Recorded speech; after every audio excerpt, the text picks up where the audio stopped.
उपस्थित असलेले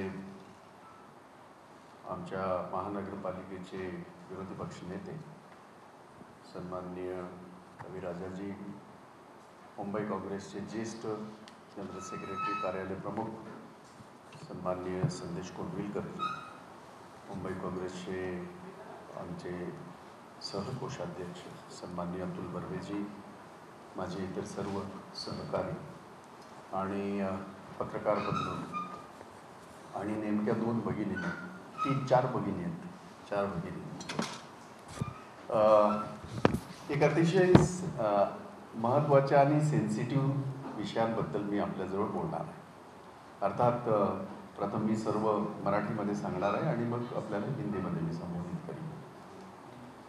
आपल्या सगळ्यांना माहिती आहे की आपण तो सगळ्यांनी थोडासा चर्चेचा विषय न करता तो सगळ्यांनी फक्त विनोदाचा विषय केला. परंतु आज परिस्थिती अशी आहे, EVMच्या बाबतीमध्ये बोलत असताना अगदी काही मंडळी आपण या सगळ्या EVMचे अगदी संशोधक आहोत अशा पद्धतीने बोलतात. आमचं साधं म्हणणं, आम्ही संशोधक नाही, आम्ही काही सायंटिस्ट नाही. परंतु या देशामध्ये जे काय चाललंय ते जेव्हा आम्ही मांडतो त्यावेळेला आमच्या लोकशाहीचा 4था स्तंभ अशा पद्धतीने जर हे करत असेल, त्याचा अर्थ घेत असेल, तो तितकासा चांगला नाही असं मला वाटतं. आणि म्हणून आम्ही त्याच्या पुढे गेलो. साधारण आपल्याला माहिती असेल की UPचे इलेक्शन झाले, याचे इलेक्शन झाले, 5 राज्याचे इलेक्शन झाले आणि माहितीच्या आधाराखाली आम्ही माहिती मागवली. आत्तापर्यंत 19 लाख EVM मशीन्स गायब है. ये उन्होंने दी हुई मालूमात है. आता हे 19 लाख मशीन कुठं आहेत हे निवडणूक आयोगाला विचारल्यानंतर त्यांनी त्याच्यामध्ये काही उत्तर दिलेलं नाही. तेव्हाही मी आरोप केला होता, आजही माझं असं सांगणं आहे की याच्यामधल्या जवळजवळ 9,60,000 ह्या भेल म्हणजे भारत इलेक्ट्रॉनिक लिमिटेड बनवते, त्यांच्या मशीन्स आहेत. 9,30,000 या कॉर्पोरेशन ऑफ इंडिया ECILच्या होत्या. ह्या सगळ्या कंपन्या ह्या सरकारी कंपन्या होत्या आणि म्हणून त्याच्यामध्ये असलेली चिप जी होती त्याच्यावर मॉनिटर करता येत होतं.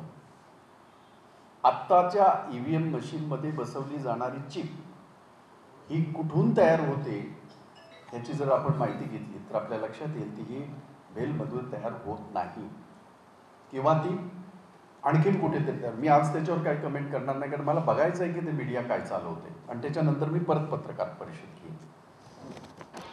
आम्ही या सगळ्या गोष्टीचा आज पुनर्विचार करण्याचा किंवा पुनरुच्चार करण्याचं कारण एवढंच आहे. महाराष्ट्रामध्ये कॉर्पोरेशनच्या इलेक्शन होऊ घातल्यात. 2024 मध्ये राज्यामध्ये, देशामध्ये इलेक्शन होतील. 1 वर्षानंतर आता एक 7-8 महिन्यांनी गुजरात किंवा आणखीन 2-3 राज्य आहेत तिथे इलेक्शन्स होतील. मला त्या राज्यामध्ये काय होतं हे मला माहीत नाही. या राज्यामध्ये आमचं महाविकास आघाडी सरकार आहे.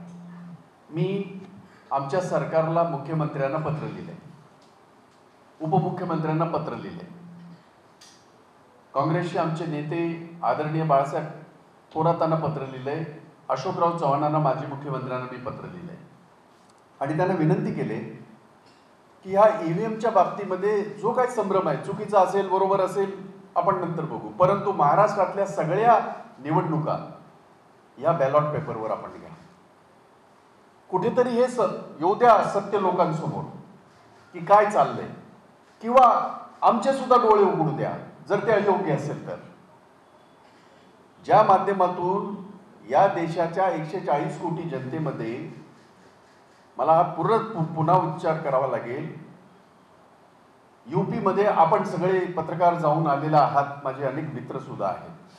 UPची जनता असं म्हणते, हमने तो वोट दिया नहीं इनको, तो ये जीते कैसे? ये मैं नहीं कह रहा हूं, ये वो लोग कह रहे हैं. पंजाबमध्ये निवडणूक जाहीर होऊन आपचे लोक 13 लोक इकडे काँग्रेसमध्ये आले तरी स्लाइडिंग त्यांना ही मिळते. असं कोणतं काम आपने केलेलं आहे तिथं की ज्याच्यामुळे हे सगळं त्यांना शक्य आहे. आणि म्हणून आमच्या मनामध्ये शंका आहे. आम्ही तेव्हाही उचलला होता हा प्रश्न. अर्थात तो तुम्ही सगळ्यांनी आपल्या सगळ्या मीडियाने त्याच्यात तुमचा कोणाचाच दोष नाही, कारण तुम्ही जी मेहनत करताय ती करत आहात. तुमचे दिल्लीवर जे बसलेले बाबा लोक आहेत ते त्या बाबाच्या गोदीमध्ये बसलेले आहेत आणि त्या गोदीमध्ये बसलेल्या सदा मोदींच्या गोदीत बसलेले जे काय ठरवतात तसं ते सगळं चालतंय. हे मी अनेक वेळा बोलतोय, आताही बोलतोय. आणि म्हणून या ईव्हीएमच्या बाबतीमध्ये देशात काय चाललंय, कुठल्या काय राज्यात चाललंय ते होईल, परंतु महाराष्ट्र राज्यामध्ये आमचं सरकार आहे. माझ्या सरकारला मी विनंती केलेली आहे की आपण महाराष्ट्रातील स्थानिक स्वराज्य संस्थेतील आणि इतर येणाऱ्या सगळ्या निवडणुका आहेत त्याच्यामध्ये बॅलॉट पेपरवर आपण निवडणूक घ्या, अशा पद्धतीची विनंती मी केलेली आहे. मुख्यमंत्र्यांना पत्र दिलेले आहे, त्याची कॉपी मी आपल्याला सगळ्यांना मी देईन. मुख्यमंत्री आणि ज्यांना ज्यांना पत्र दिले त्यांनी आपल्याला मी ती देईन. आणि त्यामुळे हा एक अतिशय संवेदनशील असा विषय गेली अनेक वर्ष आपण चर्चा करतोय. ज्यांनी ईव्हीएमचा हे केलं, सुरुवात केलं, ज्यांनी ईव्हीएम शोधून काढली किंवा ईव्हीएम हे तंत्रज्ञान विकसित केलं, त्या जर्मनीने सोडून दिलं. ते जगातल्या सगळ्या देशांनी ते सोडून दिलं. आपल्याला माहिती आहे की जग एवढं पुढं चाललंय आणि विशेषतः इलेक्ट्रॉनिक मीडिया असेल किंवा इलेक्ट्रॉनिक येणारी जी काही ही आहे यंत्रणा ती इतकी 6-6 महिन्याने अपडेट होत असते. आमच्या ईव्हीएम तर 25-30 वर्ष जुन्या झाल्या. तर त्याच्यामध्ये जो काही लोक दावा करतात आणि पत्रकार, काही ज्येष्ठ पत्रकार मला इथे सांगत होते, भाई तो वो ऐसा है वो वैसा है. भाई ठीक है, हमें समझ में नहीं आता, ये तो करो, इससे पता लगे देश के आधे राज्यों में आप बैलॉट पे करो, आधे राज्य में उस पे करो, पता लगेगा का दूध का पानी का पानी हो जाएगा, दोबारा ये सवाल ही नहीं उठेगा. और आधे राज्यों में क्या हुआ देश के मुझे पता नहीं, या क्या होगा मालूम, लेकिन महाराष्ट्र में ये होना चाहिए. ये छत्रपति शिवाजी महाराज का महाराष्ट्र है, ये छत्रपति शाहू महाराज का, जिन्होंने इस प्रदेश को, जो आज बहुजन समाज की हम बात करते हैं, जिसकी शुरुआत शाहू फुले अम्बेडकर जी ने किया, वो महाराष्ट्र है. इस मिट्टी में अगर किसी के दिमाग में ये शंका है तो उसका पूरा निराकरण होना चाहिए. इस माध्यम से मैंने ये आपसे सबको कहा है. एक बहुत बड़ा घोटाला, क्योंकि घोटाला ये वर्ड आप लोगों को बहुत अच्छा लगता है, सबको अच्छा लगता है. दुर्भाग्य है कि आज तक राफेल का घोटाला तो किसी ने बताया नहीं. मैंने 528 करोड़ का एक राफेल 1630 करोड़ में लिया जाता है, उसके बारे में चंद इन्होंने चली बात, पर उसको तो घोटाला मीडिया समझता नहीं. क्या करें, देश का पैसा लूटा जा रहा है, गरीब का पैसा लूटा जा रहा है, हमारा पैसा लूटा जा रहा है, हम लोग जो टैक्स पेयर है उनका पैसा लूटा जा रहा है. और वो तो कह रहे हैं कि हम तो फकीर है, झोला उठा के चले जाएंगे. पता नहीं कि उनको उड़न खटोला इतना बड़ा क्यों लगता है. फकीर को इतना बड़ा है उड़न खटोला, मतलब मैं विमान की बात कर रहा हूँ. इस देश के 75 साल में किसी भी प्राइम मिनिस्टर ने खुद के लिए देश के पैसे खर्च करके ये नहीं बनाया, हमारे प्रधानमंत्री जी ने बनाया है. और वो फिर भी कहते हैं कि मैं फकीर हूँ, झोला उठा के चला जाऊंगा. ये घोटाला कॉर्पोरेशन से जुड़ा हुआ है. तो आपके कान तो खडे होते, तुमचे सगळ्यांचे कान असे उभे राहिले असते.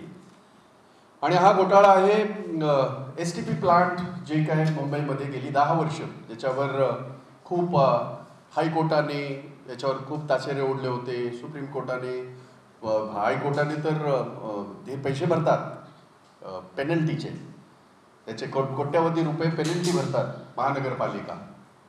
तरीसुद्धा महानगरपालिका बरखास्त झाली 8 मार्च 2022ला. त्याच्या अगोदर 2 महिने हा प्रस्ताव आला होता आणि तो 16,000 करोड होता, आणि तो तेव्हा 16,000 कोटीचा होता. एकूण आपल्या मुंबईमधल्या 5 ठिकाणी 7 ठिकाणी हा हे STP प्लांट जे आहेत ते अपेक्षित आहेत, ज्याची जागा सगळी बुकर झाली आहे. वरळी असेल, बांद्रा असेल, धारावी असेल, वर्सोवा असेल, घाटकोपर असेल, भांडूप असेल, अशा ह्या 6 ठिकाणी आणि हा मलाड, अशा 7 ठिकाणी STP प्लांटचं पूर्वीपासून हे चालू आहे. महानगरपालिका बरखास्त होण्यापूर्वी महानगरपालिकेमध्ये प्रस्ताव येतो 16,000 कोटीचा. तो प्रस्ताव घेतला जात नाही, त्या प्रस्तावावर चर्चा होत नाही आणि महानगरपालिका आज बरखास्त झाली. आणि आत्ता आम्ही असं ऐकतोय की सुप्रीम कोर्टामध्ये यांनी जे सुप्रीम कोर्टाच्या निर्देशानुसार जे काय फाईल केलेलं आहे, या 16,000 कोटीचं 29,000 कोटीची त्यांनी हे दिलं आहे, एस्टिमेशन दिलं आहे. एक गोष्ट चांगली है, सुप्रीम कोर्ट त्यांच्या निगरानी खाली अगर ये कर रहे हैं तो ये बहुत अच्छी बात है.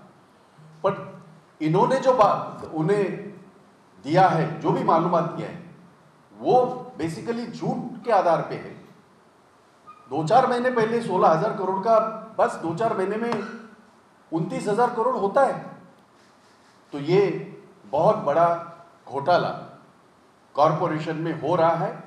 और मैं आप सबको यह दरख्वास्त करूंगा, आपसे विनती करूंगा कि ये पैसे हमारे हैं, आपके मेरे हम सारे लोगों के पैसे हैं. ये मुंबई करो के ये जो बदहाली है उससे उनको छुटकारा मिलने के लिए इसका इस्तेमाल होना चाहिए. और एक बात और, दिल्ली में इस प्रकार के STP प्लांट जो है 3 कोटी में होते हैं, 3 करोड़ में होते हैं. आंध्रा में 1.5 करोड़ में होता है. तो हमारे यहाँ इतने 7 करोड़ यानी डबल से भी ज्यादा क्यों लगता है, ये हमारा सवाल है.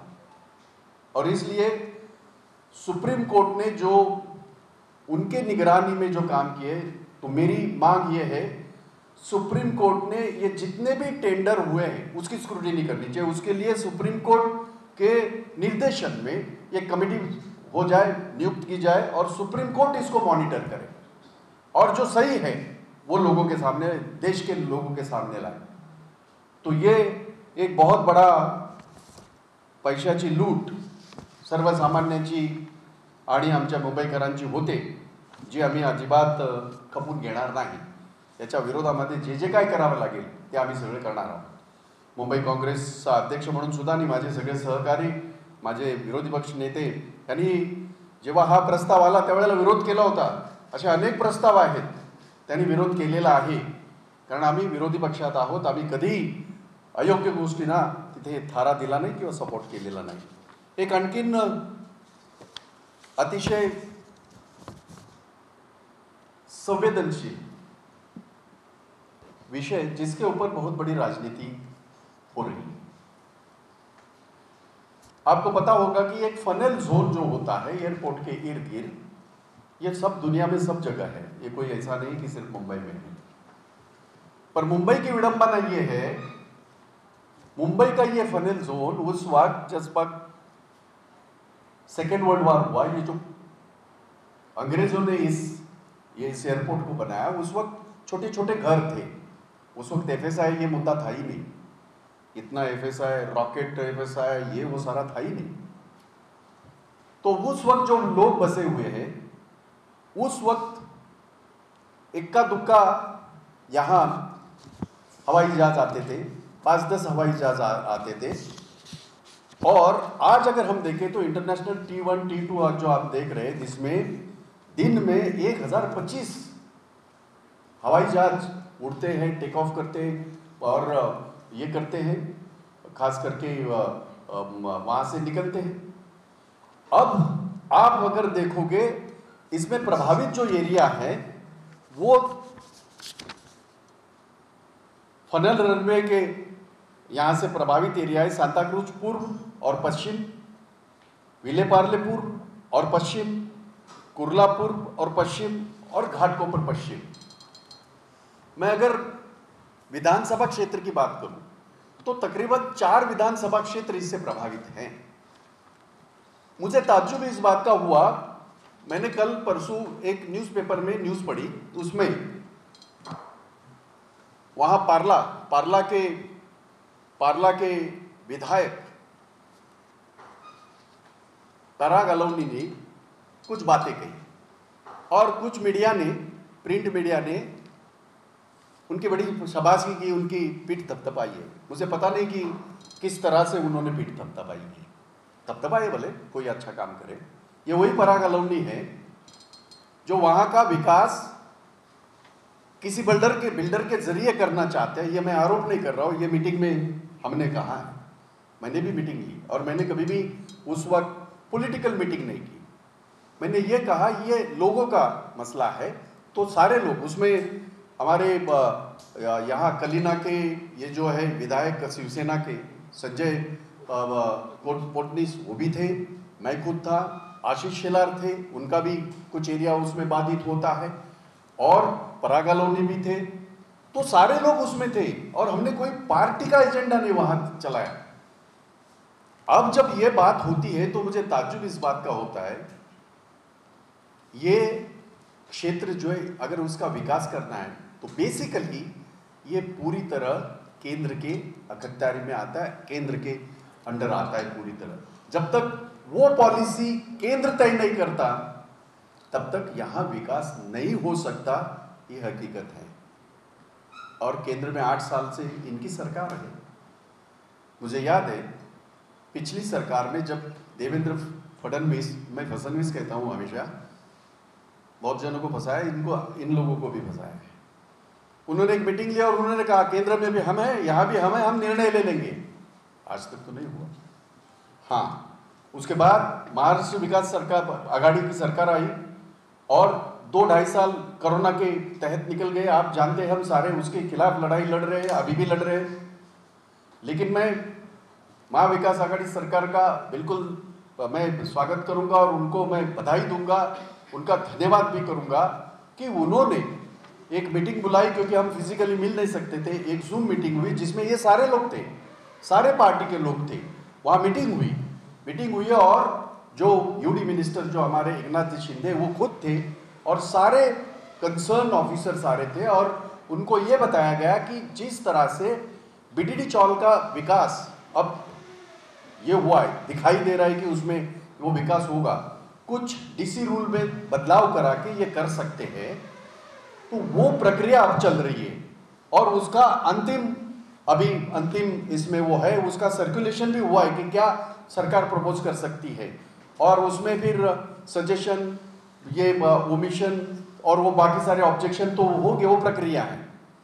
ताज्जुब इस बात का होता है, ये वही पराग अलोनी है जो ये कह रहे थे कि सरकार में हम तो जाएंगे ऊपर और उनकी परमिशन लेके आएंगे, क्योंकि केंद्र सरकार के किसी भी क्षेत्र में राज्य सरकार का रोल बहुत छोटा होता है। यहाँ भी इनका छोटा है, क्योंकि वहाँ की बिल्डिंग का FSI बढ़ाना, वहाँ उन्हें बहुत बड़े विडंबना है, क्योंकि वो FSI बढ़ा ही नहीं सकते जब तक आप हाइट की परमिशन किसी भी प्रकार से कम ज़्यादा जो भी है, कम तो करते जा रहे हैं, बहुत सारी जगह की है, ये मैंने देखा हुआ है।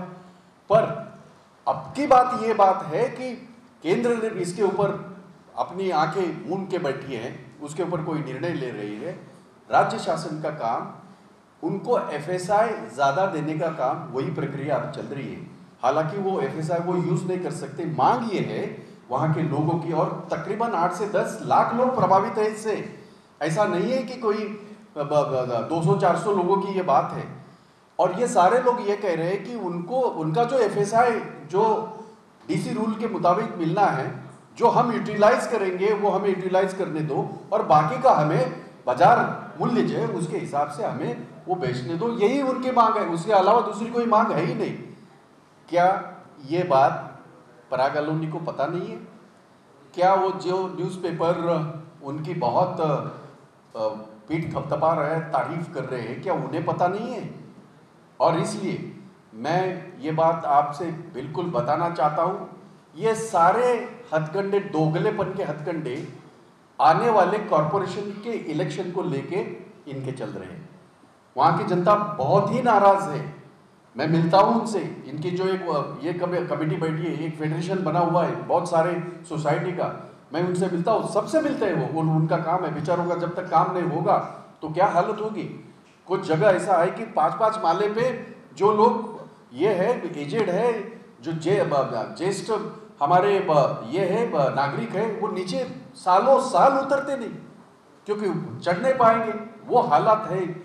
रोड का इतना निर्माण हुआ है कि जो ग्राउंड फ्लोर था वो नीचे गया बेसमेंट में, वो हालत है।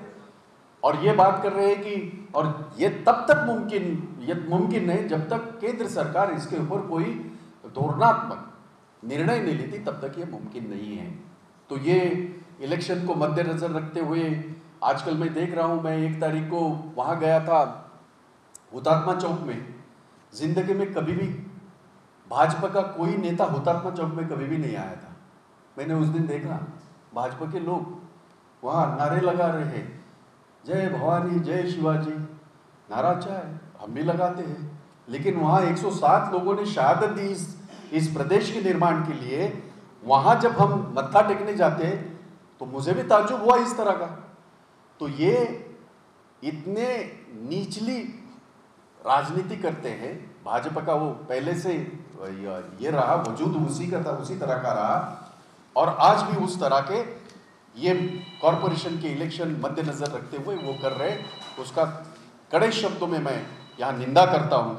और मैं यही कहना चाहता हूँ, जहाँ तक पहला आपने शायद ये हुआ होगा, मैं मराठी हिंदी दोनों कर रहा हूँ ताकि सबको समझ में आ जाए।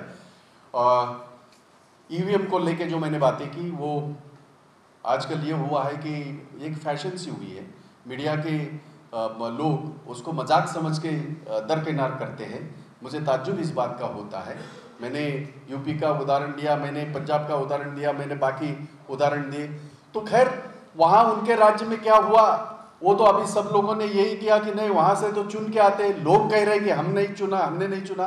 तो मुंबई में जितनी भी इलेक्शन इसके आगे आएगी, कॉरपोरेशन आएगी, उसके बाद 2024 में ये आएगी, लोकसभा आएगी, उसके बाद विधानसभा आएगी। मैंने मुख्यमंत्री जी को खत लिखा है, मैंने उप मुख्यमंत्री अजित दादा से खत लिखा है, उद्धव जी ठाकरे मुख्यमंत्री जी को मैंने खत लिखा है, बाला साहेब थोरात कांग्रेस पार्टी के हमारे सीएलपी नेता उनको मैंने खत लिखा है, अशोकराव चौहान जो माजी मुख्यमंत्री रहे, मैंने उनको सबको खत लिखा है कि महाराष्ट्र में आने वाले सारे इलेक्शन ये बैलॉट पेपर पे हो जाए, ये बैलॉट पेपर पे हो जाए। थोड़ा सा वक्त जाएगा, लेकिन अगर लोकतंत्र के ऊपर कोई आंच या कोई ऐसा ये सवाल या निशान अगर तैयार हो रहा है तो हमारा फर्ज बनता है सरकार करके हम जनता की उस शंका को, उस डाउट को क्लियर करें। और इसलिए मैंने खत लिखा है, तो वो मैं आपसे साझा किया हूँ, शेयर किया हूँ, वो आपको उसका सारा डिटेल मिल जाएगा। बाकी 2 मुद्दों के बारे में मैंने हिंदी में भी कहा है। I think I have already spoken, the ball is in your court. आप लोग आत्ताच बोललो मैंने कहा, और कौन है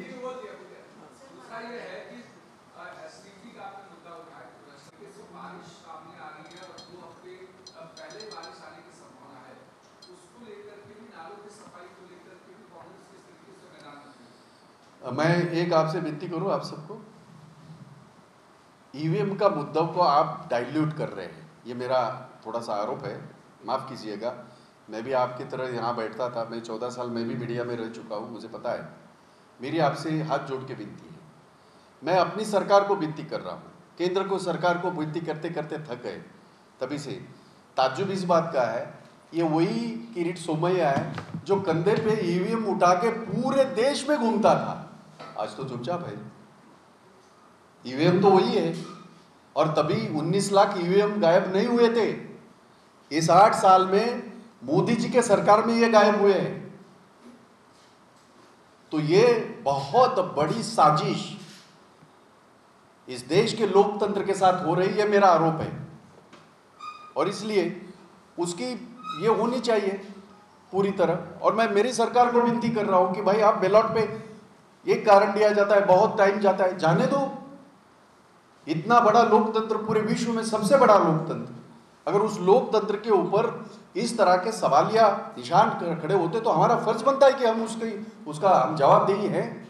तो मैंने अपने सरकार को कहा है इस बारे में। जहाँ तक आपने नाली सफाई की बात की, मैंने अभी भी न्यूज़ देखी, मुंबई के कमिश्नर सर्वे सर्वा उन्होंने आज एक प्रेस कॉन्फ्रेंस की, क्योंकि वहाँ भी ये बैठे हैं, वो खुद पहले भी कमिश्नर थे, अभी एडमिनिस्ट्रेटर करके बैठे हैं, तो पूरा कारोबार उन्हें वही चलाते हैं।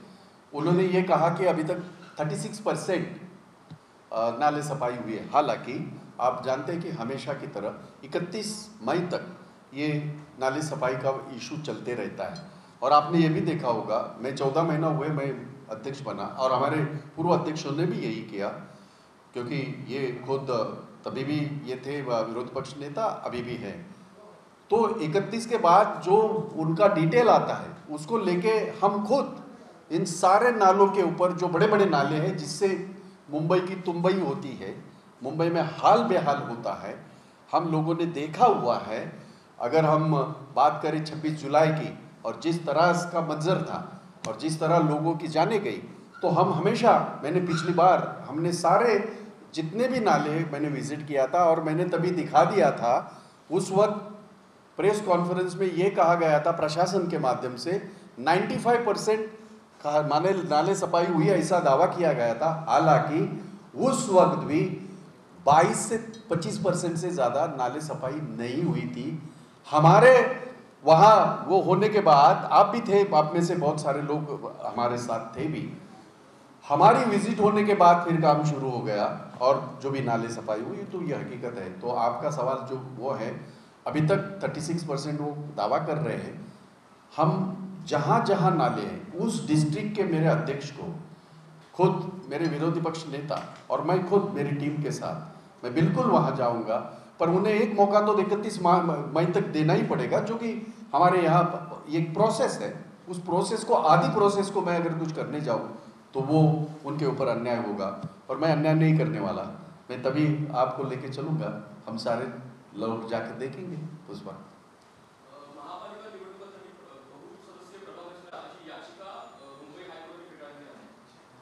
नाही, पण मुंबईमध्ये बहु हे नाहीच आहे मुंबईमध्ये,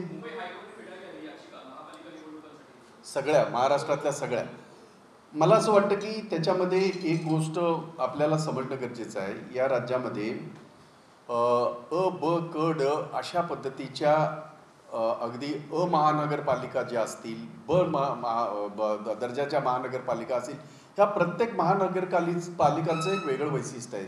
27 महानगरपालिका ह्या मोठ्या आपल्या राज्यामध्ये आहेत। मुंबई, नवी मुंबई, पुणे, नागपूर अशा 27 महानगरपालिका आहेत। या सगळ्या महानगरपालिकांमध्ये सगळ्यात मोठं क्षेत्र आहे ते मुंबईचं आहे। इथे एका वॉर्डची जी हे आहे मतदार संख्या जी आहे ती जवळजवळ 50,000 ते 57,000 पर्यंत एका मतदारसंघाची आहे। आणि त्यामुळे इथे जर प्रभाग झाले तर ते अयोग्य आहे, ते आम्ही सांगितलं, आणि म्हणून मुंबईमध्ये प्रभाग झाले नाहीत। आपला आणि तो आपला मुंबई महानगरपालिकेचा कायदा हा सुद्धा वेगळा आहे, त्यांचा कायदा वेगळा आहे। अर्थात तिथल्या लोकसंख्येनुसार, तिथल्या या ज्या आपल्या ज्या मूलभूत सुविधा पुरवण्याची जी यंत्रणा आहे, मग ती नगरपालिका असेल, महानगरपालिका असेल आणि कोण असेल, त्यांच्यानुसार तिथे निर्णय घेतले जात होते प्रभागाचे। आता जर हायकोर्टाने ते रद्द केले असतील तर मला असं वाटतं की शासन म्हणून त्याच्यावर सरकार कॉल घेईल आणि सरकार जे काही योग्य करायचं असेल ते करेल।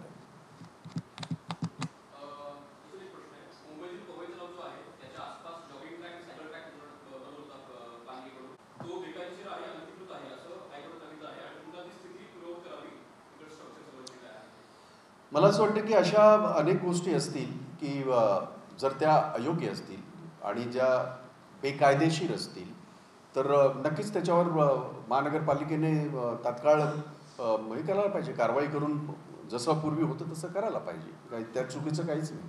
हायकोर्टाने हे निदर्शनास जर आणून दिलं असेल, कदाचित त्यांची भूमिका जर योग्य असेल महानगरपालिकेचे, तर ते सुप्रीम कोर्टात जातील, नाहीतर त्यांना करायला पाहिजे ते जसं कोर्टाने सांगितलं।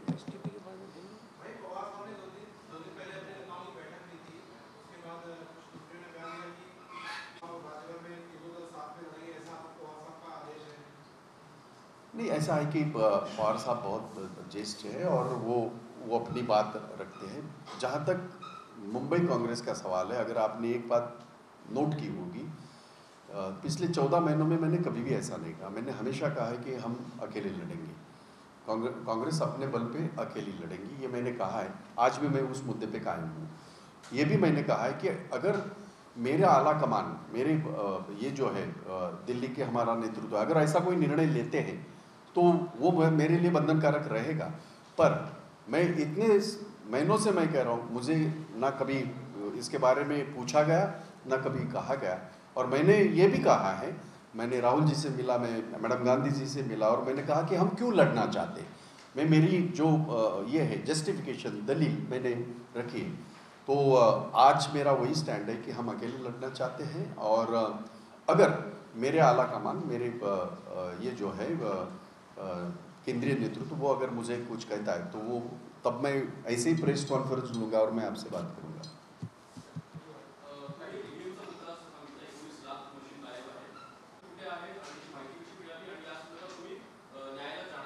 मला असं वाटतं की मी मराठीमध्ये ते सगळं सांगितलेलं आहे। आणि नाही, असं आहे की हा प्रश्न आहेच, कारण हा प्रश्न काही काँग्रेसचा एकट्याचा नाही, हा देशाच्या लोकशाहीला कुठेतरी सुरुंग लावणारा प्रश्न आहे।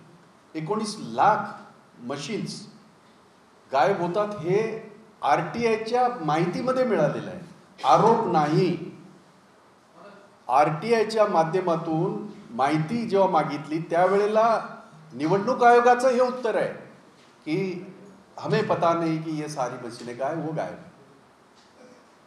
तो इसके खिलाफ आगे क्या करना चाहिए वो तो मैंने कहा कि वो ढूंढेंगे, वो सब करेंगे, उससे अच्छा ये बात मैंने जब इसमें पश्चिम बंगाल में जब इलेक्शन हो रहे थे तभी भी मैंने प्रेस कॉन्फ्रेंस ली थी, मैंने ये किया था, रिक्वेस्ट की थी ममता दीदी को, आप जैसी एक शेर की शेरनी की तरह लड़ रही है, आप बैलॉट पे करिए। बट खैर उनका एक अलग उनकी सोच थी शायद।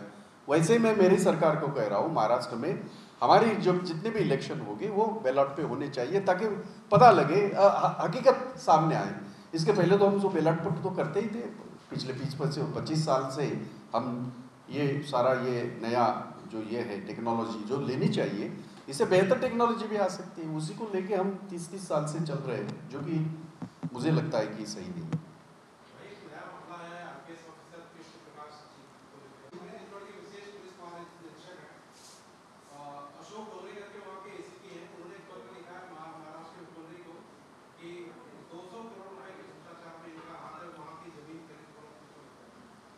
मेरे ख्याल से ये मामला मुख्यमंत्री को जब लिखा है तो उनके पूरा, मैं सरकार का ना मंत्री हूँ ना मैं ये हूँ, मैं मुंबई कांग्रेस का अध्यक्ष होने के नाते नहीं है बिल्कुल, तो वो बैठे हैं, वो उसका जो जवाब देना है तो वो देंगे।